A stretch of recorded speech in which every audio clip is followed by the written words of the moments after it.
Good morning mga kapuso! Good morning! Isa pa, mas mataas nga na energy. Good morning, UH Barkada! Good morning! Yun yan ang pang-Friday natin na bate, di ba? Matindi pa rin ang init kaya ingat po and stay hydrated. Ang sarap pag-outing sa ganitong panahon para ma-refresh ka. Yung mga, malustre, ganyan, no? Gusto mo Malustre, dagat? serka, yan. Saan nyo ba gusto? Igs, sama ka? Swimming Ay, pool. pwede naman. Malustre? Oo. Pag-iihaw ko kayo. Talagang pipitasin lang ang mga panahog. O, gusto nyo ba outing tayo? Ay, ano? Tara! Sama na mga Igan special and destination natin ngayon. UH Barkada goes to... Ba? Ayan Valley of the North! Aba! Nandiyan po sina Shaira, Anjo at Chef JR live sa Pantabangan, Nueva Ecija para mapakulpo ngayong summer. Ayan. Oy, good morning sa inyong dalawa. Ay, tatlo pala, si Chef. Okay lang sila ng... Trabaho, Shay. Sobrang ganda, Mar! Sobrang ganda naman dito. Oh my gosh, Mar! Nakakabuo ng araw. O baka madulas ka.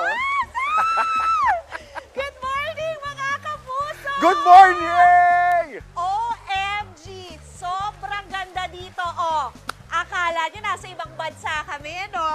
Asa kami? Nagkakamali kayo.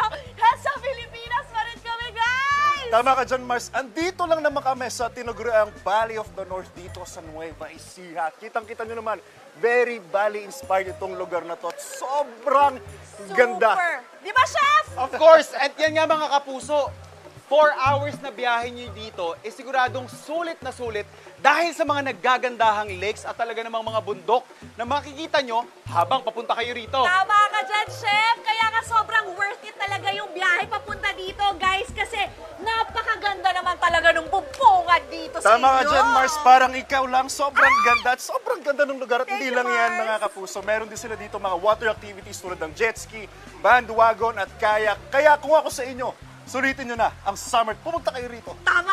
Narinig mo Mga yung kapuso word, syempre kung may mga activities tayo dyan, iba't ibang sightings dito, syempre, hindi pwedeng mawala ang masarap na food trip. Yun! Kaya mamaya, magluluto tayo at titikman yung isa sa mga kilalang dishes dito sa Pantabangan, Nueva Ecija. Yun! Yan ang abangan natin, guys! Kaya naman, abangan nyo lang yan!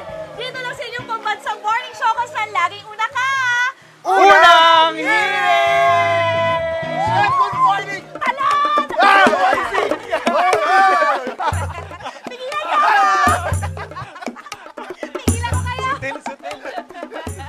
Aba, nalalaman kayong tatlo, ha? Gusto ko silang tulakin lahat sa tubig. Wala lang, just for fun. Dahil inunahan nyo kaming tatlo dyan. Pero enjoy kayo dyan. Cool na cool ang summer outing. Grabe, ang ganda doon. Actually, maganda siya. I like the look of the place. It is beautiful at perfect sa mainit na panahon, just like my haircut. Wow, I love your haircut actually. Iba-iba itsura mo ngayon. Ay, totoy. Kailangan lang ng konti exposure.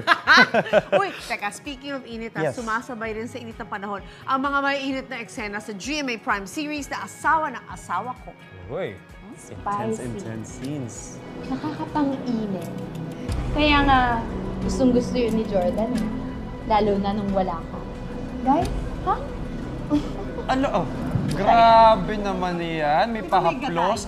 At kuwang-kuwa, kapangalan pa pala ng karakter ni Shaira ang gigil ko. Naku, cool ka lang, Kaloy. Dahil mamaya nandito sila mismo. Oy. Ang bida at kontrabida ng serye na sina Jasmine Curtis and Lizelle Lopez. Live natin makakwentuhan at makaka-eksena. Uy, naku, abangan nyo yan mamaya. Sino makaka-eksena nila? That's not me.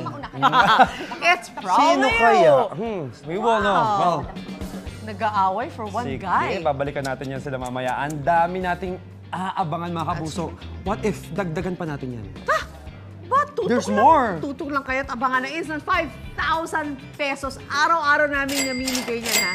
Kasi kaya dapat talaga mag-alarm at gumising lagi ng maaga. That's right. 5,000 pesos? Oh my goodness, so easy money. Kailangan nyo lang mahulaan ng hot item natin dito sa Kita Jackpot! Unti-unti natin i-reveal yan, kaya tutok lang para manalo ng instant cash. 5,000! Ako rin gusto ko mag-abang. I want. Susunod na sa unang balita. Sasalang sa live UV interview, Chairman ng Philippine National Railways kaugnay sa pansamantalang pagsasara ng bahagi ng PNR. At sana all, katulad ng 2 taong gulang na bata na pinadalhan ng mga regalo ni Beyonce. Abo? Wow! My friend, Oo Beyonce, nga. my friend. Magbabalik pa ang unang hirit. Si Mars Beyonce, no? Ito si Beyonce, hindi ako nagkakausap pa eh.